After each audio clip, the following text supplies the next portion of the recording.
আপনার দেশকে আমাকে চাকরি দিতে পারবে? আমি এজ আ স্টুডেন্ট, আমি গ্র্যাড হয়ে যদি আমার এই ফুড কারে রাস্তার ব্যবসা নামা লাগে, ধরেন হ্যান্ডকাপ করেন, এখনই ধরেন, আমি যাবো জেলে।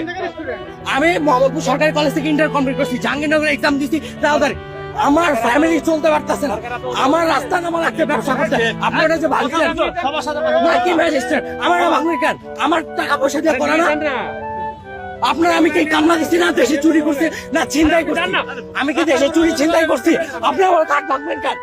আপনি আমার কার্ড কি করবো?